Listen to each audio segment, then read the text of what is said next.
Yes, अब हम जो क्वेश्चन करने जा रहे हैं उसमें कोई वैल्यू मिसिंग है। बोले सर कौन सी वैल्यू मिसिंग है? तो चलिए पहले हम क्वेश्चन देख लेते हैं। क्वेश्चन में उसने वेजेस दिया हुआ है 50, 58, 60, 65, 70, फिर ये वैल्यू मिसिंग है 80, 100। फिर उसने फ्रिक्वेंसी दिया हुआ है 2, 20, 5, 35, 8, 10, 16 और 4। पहली स्टेप में मैंने क्या किया, ये जो फ्रिक्वेंसी है इसका टोटल किया। तो फ्रिक्वेंसी का जो टोटल आ रहा है वो हमारा कितना आ रहा है? 100 आ रहा है। ओके सर, अब जो भी वैल्यू मिसिंग है उसे आप कुछ एज्यूम कर लीजिए। तो मैंने उसे ए एज्यूम कर लिया कि जो मिसिंग वैल्यू है वो हमारी ए है। ठीक है, ए वेरिएबल अलग हो गया, इसलिए इसे ये जो वैल्यूज है ना इसकी लाइन से थोड़ा सा हटाकर अलग लिखना चाहिए। तो मैंने इसे थोड़ा सा कॉर्नर पे लिख दिया। ओके, अब हमारी स्टेप होती है ये वेजेस हमारा क्या हो गया, इसको मैं इरेज कर लेता हूँ। इस वेजेस को मैं क्या नाम दे दूंगा? x, क्योंकि फ्रिक्वेंसी के अलावा जो भी दिया हो वो हमारा x होता है।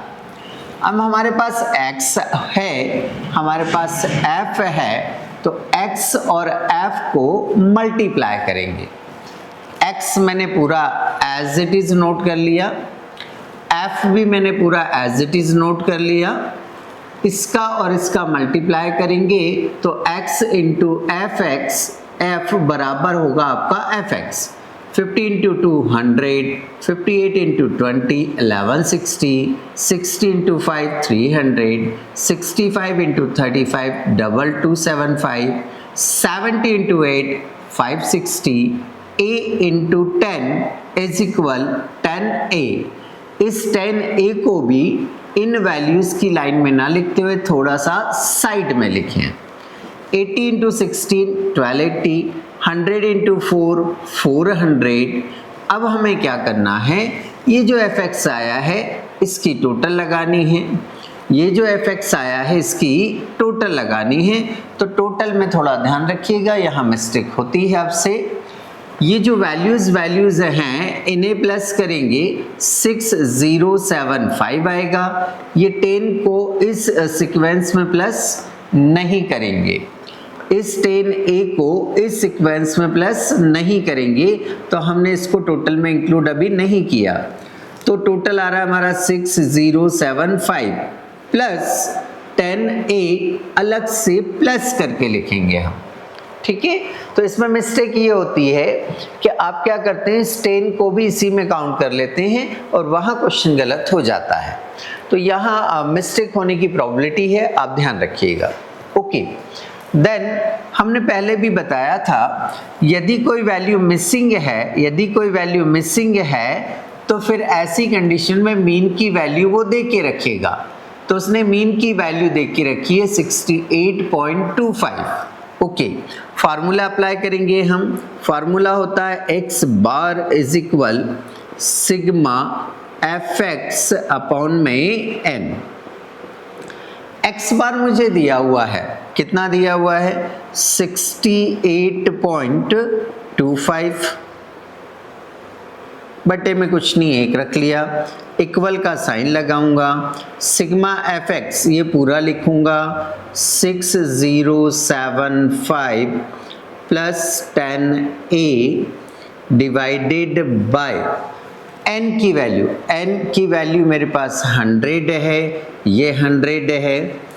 दो यदि फ्रैक्शन वैल्यू हैं, बीच में बराबर का साइन है, तो हमें जो है वो क्रॉस मल्टीप्लाई करना पड़ता है। तो हम यहाँ पर क्रॉस मल्टीप्लाई कर देंगे। क्रॉस मल्टीप्लाई करेंगे तो देखते हैं क्या आता है। ठीक है सर, क्रॉस मल्टीपल करने मतलब 100 का यहाँ मल्टीपल करेंगे हम।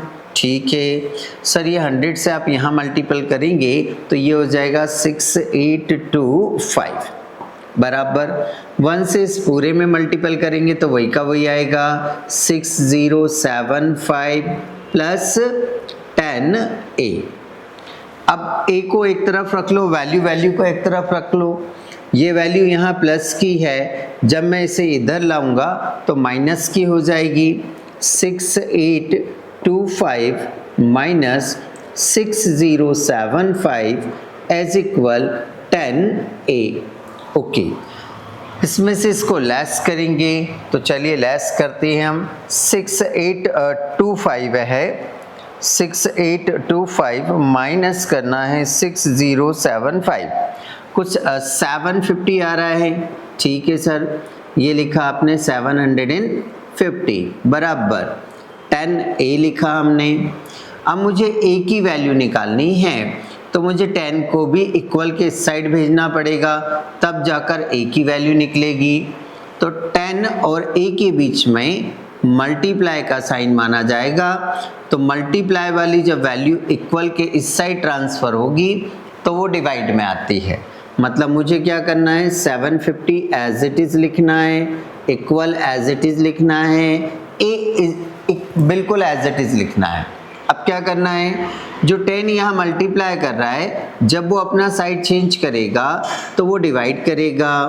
तो 10 से हम इसको डिवाइड करेंगे, डिवाइड कीजिए, इज इक्वल आपका जो a की वैल्यू है वो a की वैल्यू आ रही है 75। तो इस तरह से हमारा ये क्वेश्चन यहाँ आकर जो है वो कंप्लीट हो जाता है।